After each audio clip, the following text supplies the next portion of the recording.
Hi guys! Today's video is just going to be really chill because I'll be attending a wedding in a couple of hours. So I thought I'll take you with me as I do my makeup. Gumawa na ako ng wedding guest makeup before, but that's already a long time ago.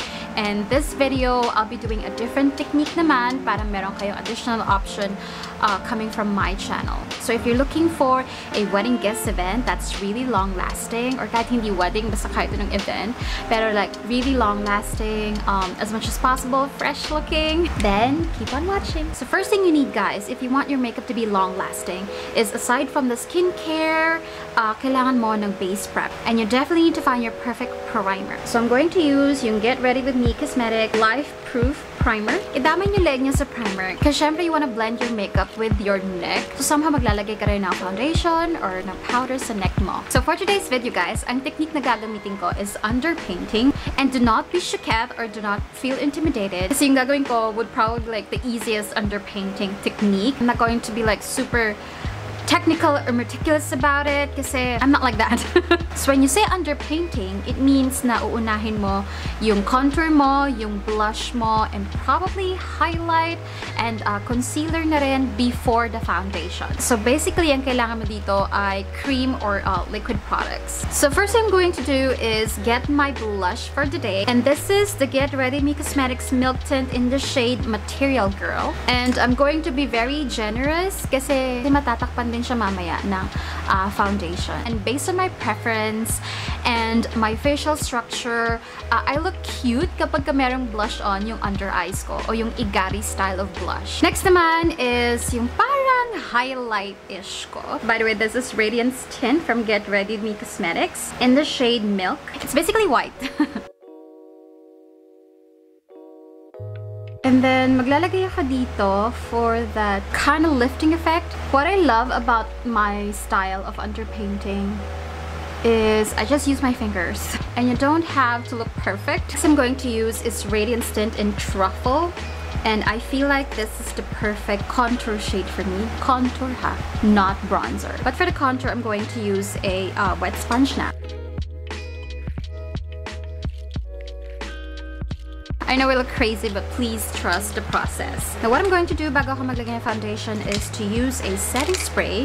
I'm using the Radiant variant ng Get Ready With Me Cosmetics Life Proof Fixing Spray. Ayan, kahit na naglagay na tayo ng mga cream products, after the foundation, I'm still going to use a couple of powder products, pero like hindi na siya ganun kagrabe. Yung mga powder products na yun, like the contour and the blush, it's for setting purposes na. Para alam ay mas long-lasting talaga yung blush and yung contour. I'm going to apply yung foundation na, and for today's video, I'm going to use yung Radiant Skin Luminous Foundation. I'm sorry guys kung masyado akong gumagamit ng Get Ready With Me Cosmetics and walang halong bias, pero yung mga nire-release na products ng Get Ready With Me Cosmetics is like perfect for every day. And eto na nga, lumabas sila na mas heavy got na mega collection na perfect na for events. So I'm just going to warm up the foundation. And here's the thing, you guys. Hindi ka pwedeng magsalampak ng bonggang-bonggang foundation right away. It has to be a slowly but surely process. Like, blend it really well. Yun ang pinaka-importante. Slowly but surely. Itong foundation na to, sa unang apply, it's going to look like parang shocking or what. Pero later on, it's going to warm up on your skin and mag-a-adjust siya in a way sa skin tone. Pero don't forget guys, whatever foundation I put on my face, I make sure na nilalagyan ko din yung leeg ko. Hindi sing like full coverage gaya na nilagay ko sa face ko, pero alam mo yun, I blend it with my neck. Fixing spray ulit. For my eyes, don't be shooketh, I'm going to use a bronzing powder. This brown shade right here. As much as possible, kapag nighttime yung event, matte products ang gagamitin ko, lalo na sa eyes. Kasi syempre sa event may mga ilaw, tapos flash photography. So may tendency na baka ma-wash out lang yung eyeshadow ko if I use a shiny shimmering one. Next I'm going to do, supposedly I was going to use a gel black liner para sa lash area ko. Kaya lang nawawala. So I'm going to just use a black eyeshadow. Pero very, very careful ko lang siyang i-apply. Slowly but surely ang build up. And then I'm going to slowly blend it out. Back to the first brush that I used. And then I'm going to clean it. Sa iba mascara, pero dahil may lash extensions ako, I'm just going to brush my lash extensions na badly needs a retouch. Now, I'm going to get a light pink blush. So, isaset ko na yung aking cream blush. Dapping motion.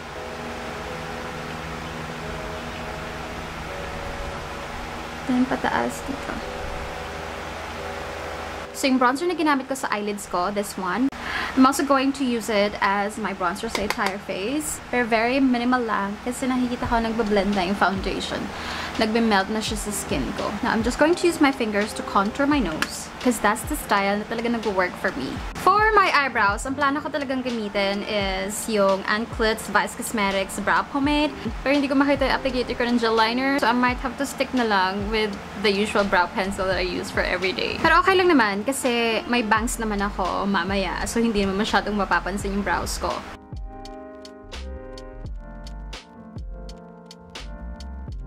Now, to tie everything together, I'm going to use a translucent powder. Very light application, parang hangin lang, pero meron. Oh, I'm also going to set my contour. So, very, very konti lang talaga. And blend, blend, blend. Because the last thing you want is yung meron kang linya dyan sa chin mo. So, for highlight, kaya ako nag-underpaint na ng parang lifting highlight because for me, that's enough. Lalo na pag night event, ayokong makain ng highlight yung blush ko. So, kung mag-highlight man ako, very, very minimal. Or, ayan no, parang meron na kasi. So, sa inner corners na lang talaga ako. Like, alam mo yun, mag-highlight ng bongga. And then, sa eye bags, I do this.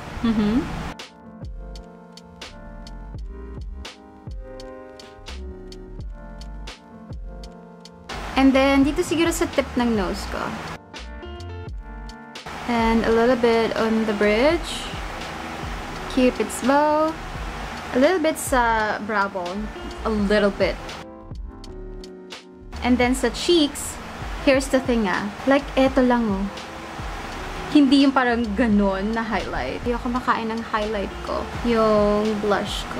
Now guys, the last thing I want sa base ko is yung mamukha siyang powdery or kitang-kita mo yung mga powder products. So I swear to God, ang secret talaga is a fixing spray or a setting spray. It will make your makeup last longer na nga, and then it will help melt the makeup in a way na it's going to blend on your skin. Not melt, like melt away. So for the lips, syempre, lip contour muna ako.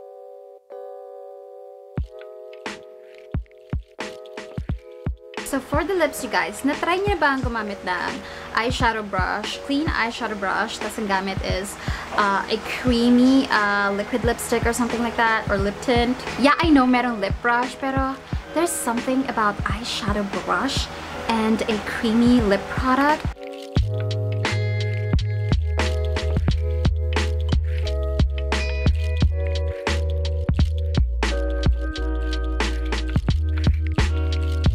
Hindi messy yung fingers niya, and then really nice powdery effect. Ano mo yun? Wait, gusto ko siya gawing a little bit pinky pa. Pancake. Very tiny lang, oh.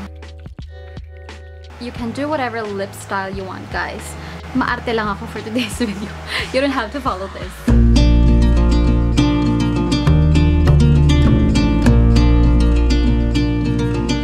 So this is the finished look. I hope na-enjoy kayo sa very, very simple video na to. And I hope nakatulong pa rin ako sa inyo kahit pa paano, kahit na, you know, simpleng makeup lang ang meron tayo. So, yeah, that's it for today's video. Thank you so much, guys, for watching. And I'll see you in my next one. Bye-bye!